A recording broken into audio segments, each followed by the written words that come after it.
Terri Sherman, 32, born and raised in Jacksonville, Florida, even though nobody believes that.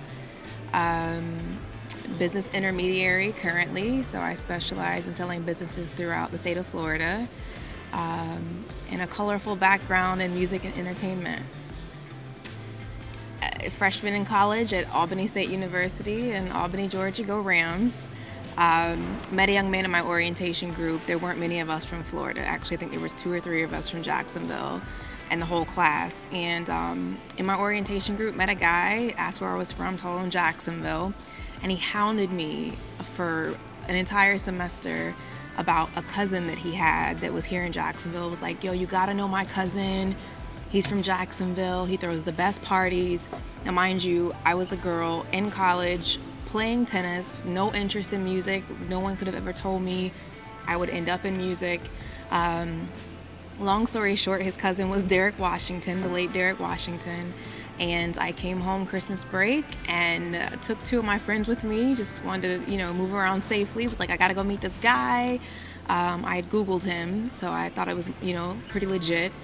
And met him in the parking lot of Cartouche, and the rest is pretty much history there. I started working with Derek and Upstart Record Pool as what he deemed public relations. Mind you, I had no idea what that meant. I remember having to Google how to write a media release, so a lot of things that I did in music was sort of by trial and error, or someone handing me a template and just trying to figure it out. And Upstart Entertainment was the launch pad for a lot.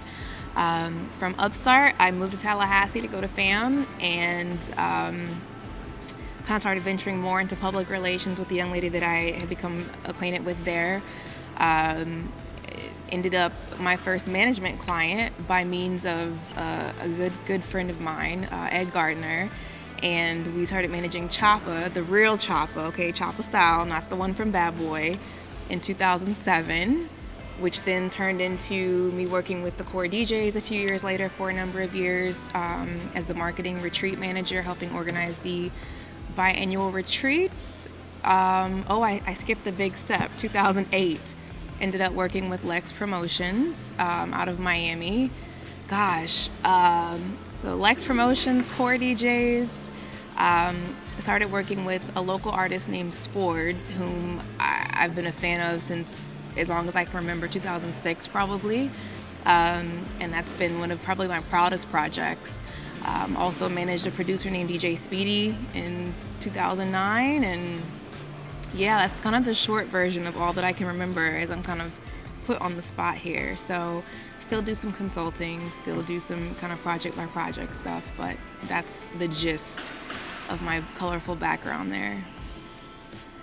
Okay, so what actually happened was I was burnt out, ready to ultimately quit working in music altogether for a number of different reasons.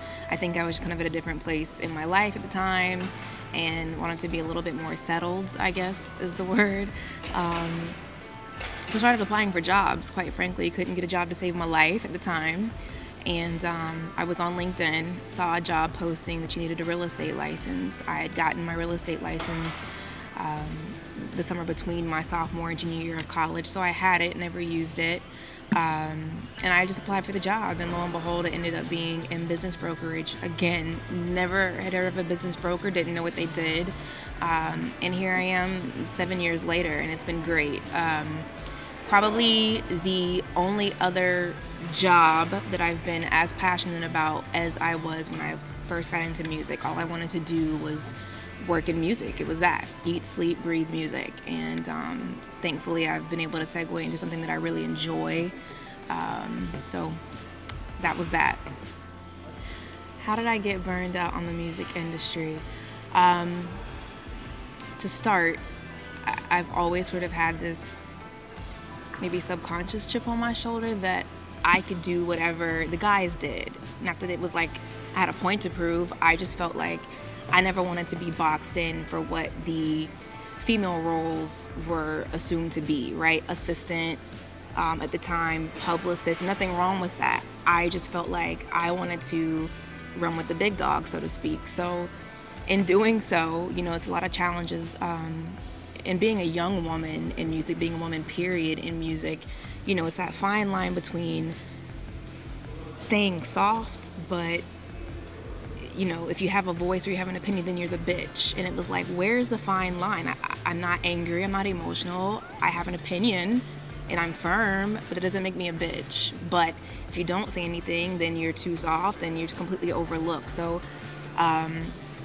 for years, it was just trying to find that balance. And I must say that I was blessed in the sense that I was respected by a lot of people, and I made sure that, I did good work and did my work with integrity to this day, and that's carried me further than anything. But in the midst of trying to find that balance, outside of the other issues that you typically have of trying to chase money that you're owed, not money that, you're looking to get, money that you're owed, it takes a toll on you. And I remember saying to a colleague at the time that I feel like anyone that's in any sort of, I guess, unorthodox job field, in our case, music and entertainment, you have to have a certain level of crazy because it's just constant up and down. Like, there's really, really high highs and really low lows, and trying to be able to kind of deal with that volatility and not lose your mind or lose yourself or both, I think is a task. And at some point, I think for me, I just reached a point where I had to just step away because I felt like it was just all too much at the time. And I was no longer, I guess, around projects or missions, for lack of a better word, that I really believed in. So for me, it was just, if I can't stand by something that I can really, wholeheartedly support, then I can't be there any longer. And that's ultimately what it was for me. For me, winning the $1 Million Plus award is huge. Now, to someone else, it might not mean anything, but for me, I'm in an industry where it's not diverse. No one looks like me. In almost 7 years, I have yet to meet another Black female business intermediary or business broker in the state of Florida, which is a problem as far as I can see. So it's dominated by, older, affluent white men primarily. There are some women, but they're all older, actually, compared to me by leaps and bounds. So to have come into an industry where there were times I was in a meeting and I wasn't even acknowledged, and that's okay, that's fine. It was many nights I wanted to quit altogether because I felt like maybe this just really isn't for me. To finally have reached what I consider a career goal, right? To sell at least $1 million, if not more, which I did sell more, in business transactions in one calendar year.